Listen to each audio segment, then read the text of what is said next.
Well, thank you, everyone here.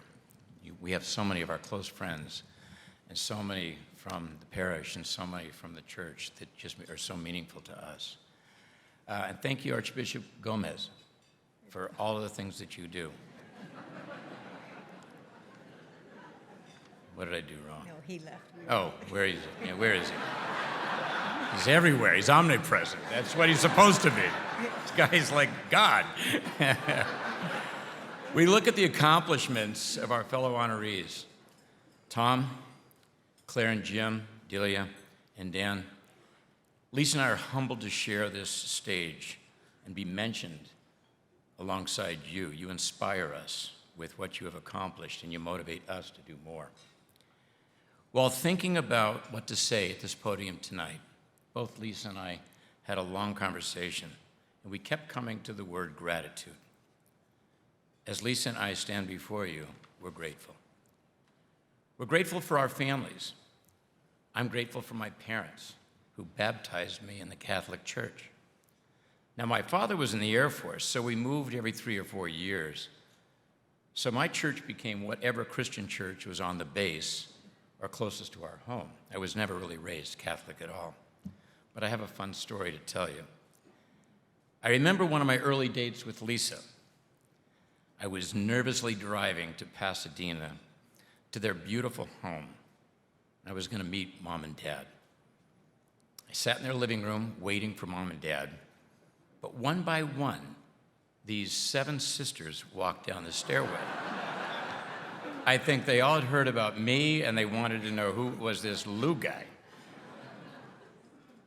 I didn't know what to expect. I knew there was 7 sisters, or 6 sisters.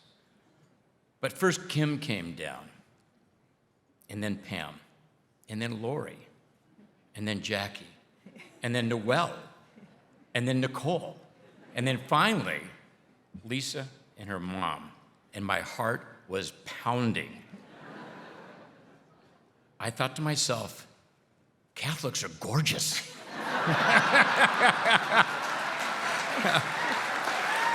If I would have known this, I would have signed up a long time ago.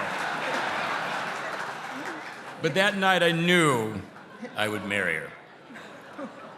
What I learned over our courtship, though, was how faithful her family was, starting with her dad, Dr. John Wilson, the late Dr. John Wilson, and her mom, whose clear mission was to get all of her children to heaven. Now, there's an expression in parenting that goes, more is caught than taught. This was the case with the Wilson clan.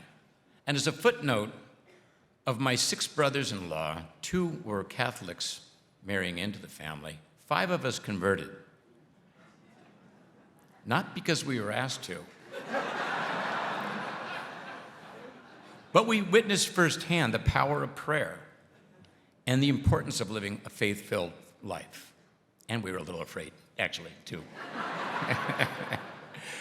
But we're also grateful to live in a community where people come together to help others, and it's witnessed here tonight.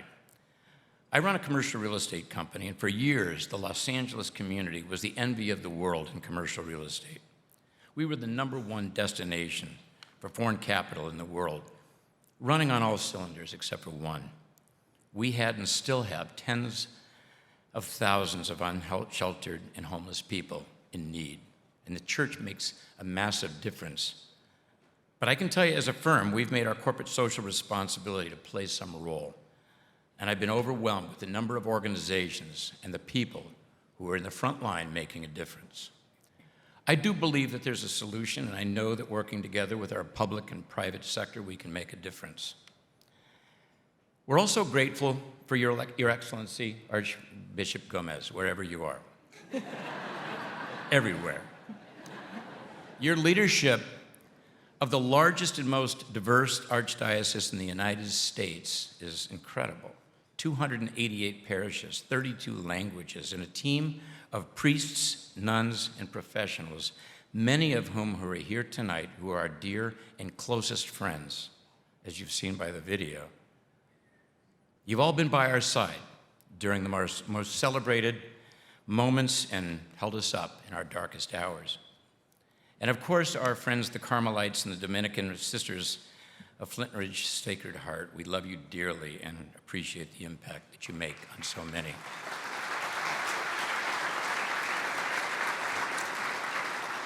And above all, we're very grateful for our faith. I recall specifically attending a school assembly at St. Bede's Parish, where my kids went to grammar school. And the students were given accolades for academic, athletic, and artistic accomplishments. And I remember looking around the room at all the parents that were there supporting their children. They were so proud of them. And I thought to myself, I wonder if if my most important role as a parent is to make sure my children get to heaven, I wonder if I started a prayer group for parents with this very mission, if it would work. And then I wondered, would anyone even come? So after the assembly, I walked out and asked a few of my closest friends who are here tonight, and they said they would. And so I started a parents' prayer group that is still active today. Now, little did I know when I started that prayer group, 4 years later, I would lose my 15-year-old son. And that rosary group would be my lifeline, and the very purpose of why I started the group would be realized. I was assured of this when Father Matt, now Bishop Matt, congratulations, was able to get to the hospital in time to grant our son Louis his last rites. Our faith assures us that our Louis is in heaven. Lou and I are humbled and grateful to receive this award. Thank you.